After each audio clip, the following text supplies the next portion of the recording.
Magandang araw mga kargador. Kaninang 9:30 ng umaga, dito tayo sa Mitsubishi Service Center dito sa may Harrison Plaza malapit sa Manila Bay. At natapos na rin yung pa-PMS natin ng 1,000 kilometer mileage PMS ng ating L300 Savia. Ayan, kondisyon na yan. Kaya ready na yan to fight. So kaya alas 12 na natapos, so alas 12 tayo mag-umpisa mamaya. Kaya mga kargador, ayan siya, palabas na rin kami. Hello guys, good afternoon. Ito na yung pangatlong booking natin ngayon. Medyo kanina nakadalawang booking tayo, pinagsabay natin kasi alam, isang lugar lang yung pick up at isang lugar lang yung drop off. So nakarga natin yung dalawang booking na yun. Magandang biyahe na yun. Then ito naman yung pangatlong booking natin guys. Bilang isang kargador, nakakuha natin yung yata to mga cheese yata, Arla yung brand, cheese kasi malamig yung boxes. So yung tulungan lang namin ng magkarga, saglit lang naman to. So from Taguig to dali natin to sa sa may Makati, sorry Makati lang pala to. So dito sa Makati southbound, dito sa may Evangelista banda to, nakita na natin yung pinag-waste na natin siya sa Evangelista. So alam na natin hindi na tayo mag-waste. Kaya guys, let's go, samahan niyo ako sa biyahe na to. Sandali lang to. Thank you.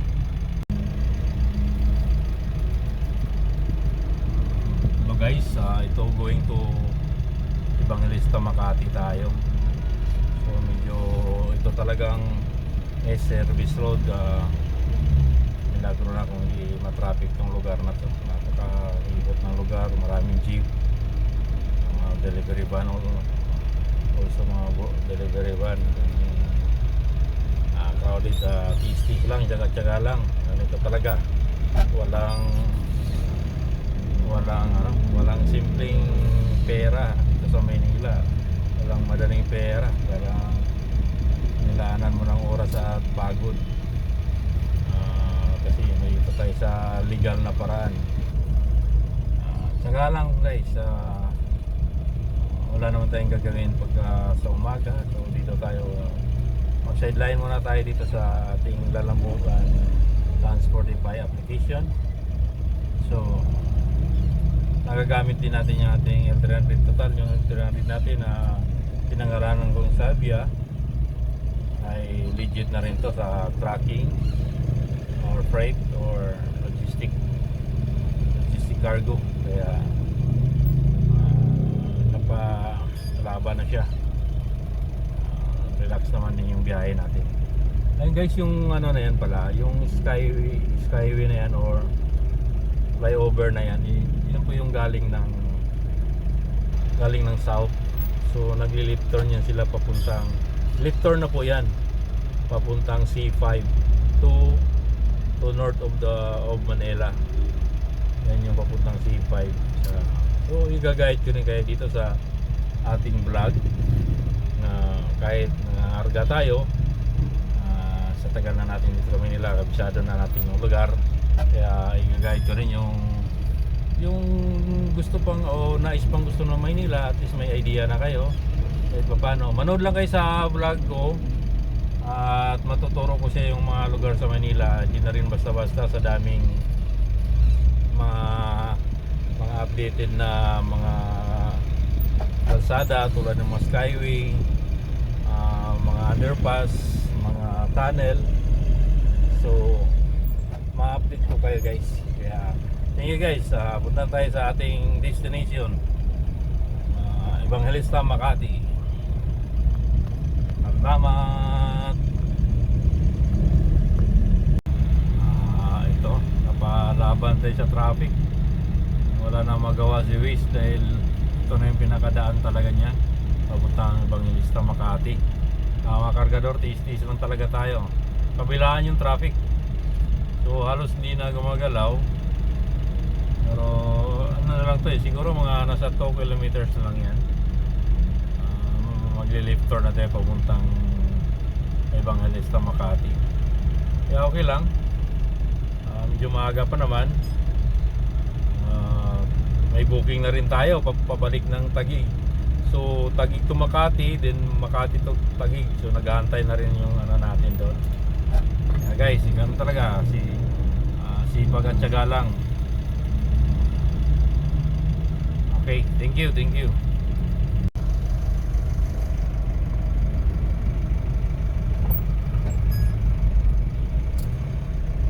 Mga kargador, dito tayo sa sobrang traffic na area na to dahil okay lang nagkataon kasi may merge na doon papuntang north ng Maynila, yung EDSA.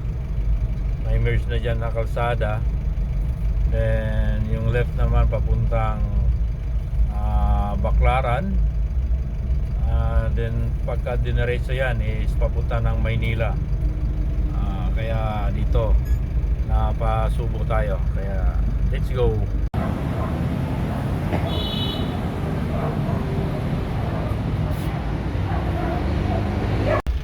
Ay mga kargador, ito yung karga natin ngayon, construction materials.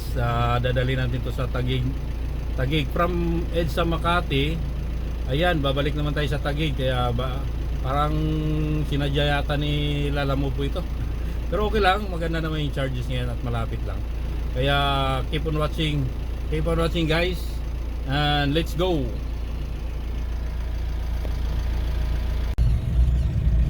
Dito tayo mga kargador. Dito yung daan natin papuntang Taguig na naman. Kanina dumaan din tayo dito. Okay lang kahit ganito yung ruta natin yun. Pero hindi naman to sinasadya, talagang nagkataon lang na dito tayo pinadpad ni Lalamove. So nagpakita ng booking si Lalamove sa atin. So yun ang in-accept natin. Dito tayo mga kargador, manood lang tayo. Ito pala yung South SLEX or South Expressway. So dito tayo dadaan, then babalik na tayo doon sa may service road ulit. Okay lang, ano talaga. At saka pala Friday pala ngayon, kaya tinding traffic. Okay lang naman, normal na yan normal na yan dito sa Metro Manila. Matindi talaga ang traffic dito. Kaya ito, manood na lang kayo sa kung yung mga nakapagpahinga na, naka-off na sa duty, sa yung mga nasa bahay na, sana mag-subscribe at manood kayo sa mga araw-araw kong upload. Kasi dito naghahanap buhay din tayo. At habang mabiyahe tayo, tuturo rin tayo sa mga daan dito sa Metro Manila. At ito nga, may karga tayo. Paano may kunting kita. Medyo may pagod lang talaga dahil ito susuyurin natin yung Metro Manila. Alam naman natin na sobrang traffic ang Metro Manila, almost 10 km per hour ang average speed dito. Pero okay lang yan kasi nasanayan na rin ng mga tao kasi padagdag ng padagdag yung masasakyan. Meron na ngang electric ngayon, tinatawag nilang hybrid. So ang hybrid ay isang sasakyan na pwedeng gasolina or diesel, o same time pwede ring i-charge ng electric power. Yun pala yung hybrid. So ayan, nagkasabay nitong mga truck. Ewan ko kung anong nangyari, bakit. Alam ko naman na may oras tong mga truck, bakit nasa labas to mga dambukalang truck na to, pasabay sa traffic ko. Kaya rush hour pa naman. Okay mga kargador, ito lang manood lang kayo sa ano ko. Talagang papakilala ko yung mga lugar dito. At siyempre papakita ko rin sa inyo yung mga araw-araw kong ginagawa na pangarga ng mga kargamento, kahit ano ng kargamento. At least naman tamang drive hatid lang tayo dahil sila naman nagkakarga at mga discarga, sila yung nag-load and unloading ng mga nagbo-booking. Pero minsan naman tumutulong tayo para mapabilis. Kailangan mabilis yung drop off at pick up para makakuha ulit tayo ng booking. Kaya manood lang kayo. Ayan, yung itong right side ay papunta na po ng Skyway. Yung Skyway na yan,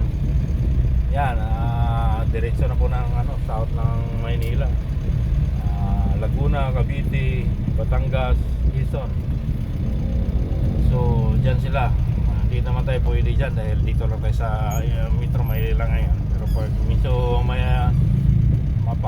maswerte tayo na mabook tayo sa mga ganong lugar, kailangan natin ng mahabang oras kasi minsan isasakay pa ng barge papuntang Visayas at Mindanao.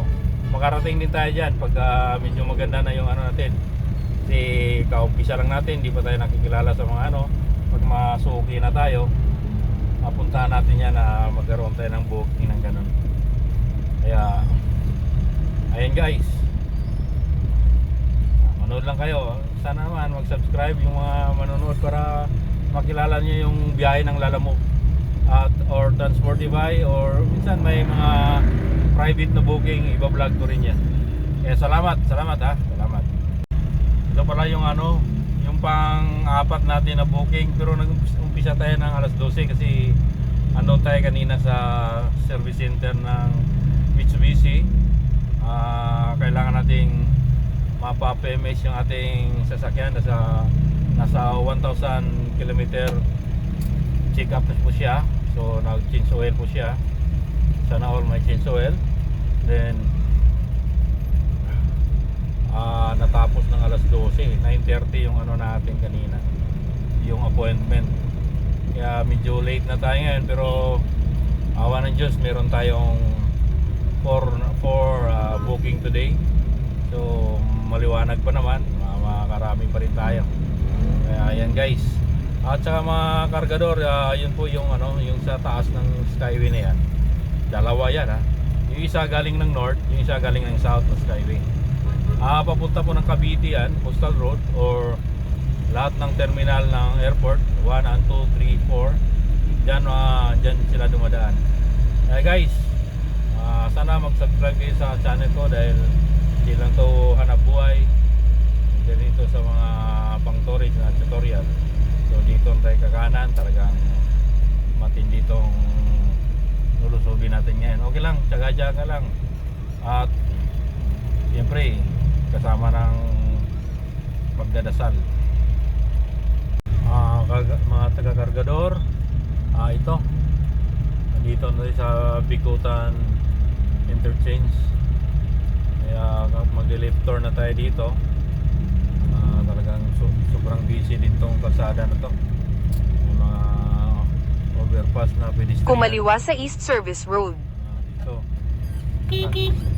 sinahin natin tong mga pagupal-gupal. Yan dami ito yung Friday rush hour. Pagkaraan ng 600 metro. Kumaliwa sa Manilac Avenue. Okay, nakaliwa na tayo dito sa East Service Road. So malapit na natin yung ibaba yung ating kargamentong mga construction supply. Kaya thank you, and sana mag-subscribe kayo para marami tayong makikitang mga lugar dito sa Metro Manila, kasi tuturo ko talaga kung anong mga lugar to. At sa mga hindi pa nakapag-subscribe, subscribe na po kayo. Then dito tayo muna nakapokus sa YouTube, hindi nakapag-umpisa na tayo nung nakaraang taon. Kaya thank you. God bless all. Good evening mga kargador. Ito, pagod na tayo. Dito tayo sa last booking. Nag-drop off tayo dito sa may sa loob ng Villamor Air Base, dito sa Philippine Air Force. na tayo ba, official yata yung ano natin kanina. Kanya yata yung karga na refrigerator, as in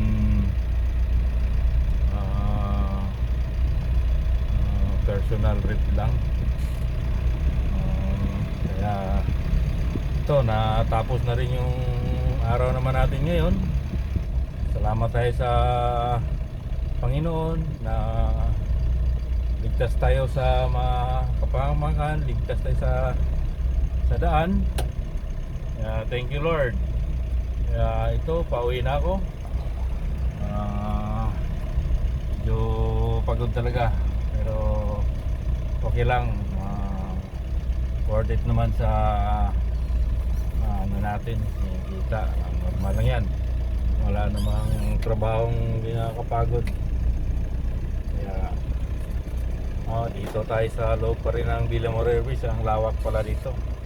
Actually first time ako dito sa Villamor Airways. Nakapag-dito sa tagal ko na dito sa Maynila, almost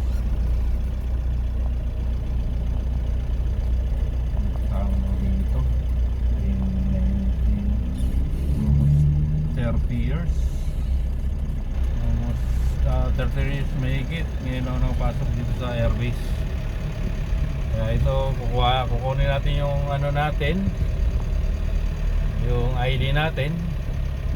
Iwan tayo ng, actually talagang ano yun, yung driver's license natin.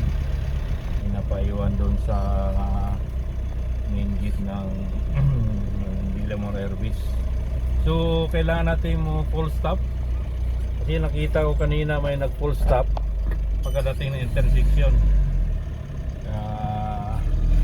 May fit din pala yung ano dito, yung traffic rules nila. Okay naman, kailangan maganda kasi dahil walang kasasakyan eh. Pero gabi na rin kasi. Kaya ano ko siguro nila yung traffic rules nila dito, kasi wala namang stoplight. So ginagawa nilang first stop, first to go. Parang stop lock and listen din kung sa PNR pa. Pero first stop, first to go. So yung nauna, ito yung ano, maunang mag-go. Ganon ang rules ng first stop, first to go. Kaya guys, mga kargador, okay,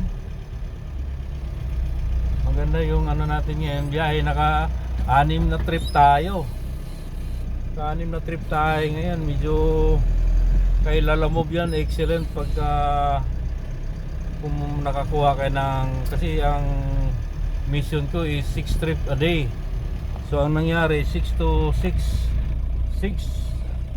by 6 yung ano ko na achieve ko ngayon. So excellent. Kaya ito, malapit na tayo sa gate mga kargador, at kukunin na natin yung ating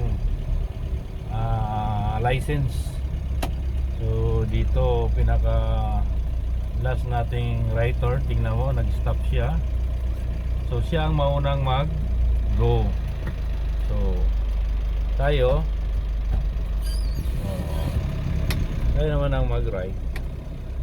Okay mga kargador, yan yung mga vintage na airplane nila dyan, no? Nandiyan yung mga birds na fighter plane. Dati tura-tura yata yan, no? Nandiyan nakalagay. Kaya dito na tayo sa main gate. Yung guard nila dito, mga military police yung guard nila dito. Kaya kunin natin yung si sir. Okay, thank you.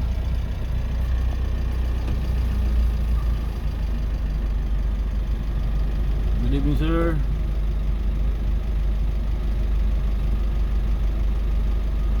Okay, thank you, sir.